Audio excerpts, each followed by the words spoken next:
नवीन को भित्तिरी प्लान कहले देवाशीष सामंतराय बयान को नहीं बढ़िला चर्चा। बीजेडी को चलाइबे एही चारि नेता। दर्शक बंधु, बीजेडी उत्तराधिकारी चर्चा भितरे बीजेडी सांसद देवाशीष सामंतराय बयान राज्य राजनीति में चर्चा सृष्टि करिछि। गत किछि दिन हेबो बीजेडी रे कलिकेश नेतृत्व को नहीं चर्चा चली।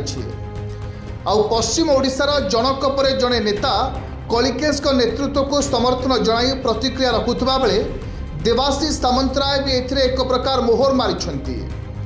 देवाशीष सामंतराय कहिछंती कलिकेश जड़े युव और दक्ष नेता। से राजनैतिक परिवार और तांका बापा बीजेडी प्रतिष्ठाता सदस्य, किंतु नवीन का बाद जड़े कहीं नेता दल चलाइबा संभव नुहे। कलिकेश सहित प्रसन्न आचार्य, प्रमिला मल्लिक और अशोक पंडा परी वरिष्ठ नेता को नहीं टीम गठन करिवार आवश्यकता रही। देवाशीष सामंतराय एभली बयान बीजेडी राजनीति को चलचंचल करिछि।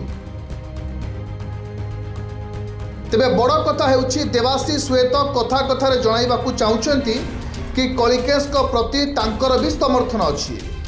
तांको सहित थिबा नेता और तांको संपर्क रे थिबा नेता भी कलिकेश नेतृत्व को नहीं किछि दुईमत नथिबा हुए तो वार्ता देवाकू चाहिछंती देवाशीष। जदि पश्चिम ओडिशार एही टाणुआ युव नेता आगकू आसंती तांको नेतृत्व को उपकूलिया नेता ग्रहण करिबे ना नाही ताहा गोटे बड़ प्रश्न।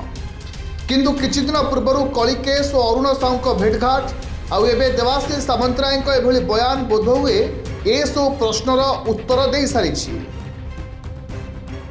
सबले कलिकेश नेतृत्व को नहीं चर्चा भितर नवीन निवास डाकरा पाई पहुंची युव नेता। नवीन निवास बाहरी नवीन ही एकमात्र नेता कहवा सह सबु चर्चारे पूर्णछेद पकाई से। किंतु परवर्ती मुहूर्त में पश्चिम ओडिशार विभिन्न दलीय कार्यक्रम में कलिकेश को लीड भूमिका देखा मिलता बेले देवाशीष बयान पुणी चर्चा सृष्टि करिछि।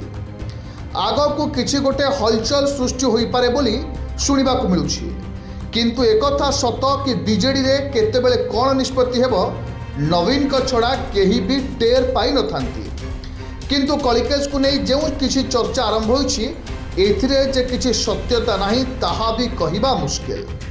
Bureau report, Kalinga pulse.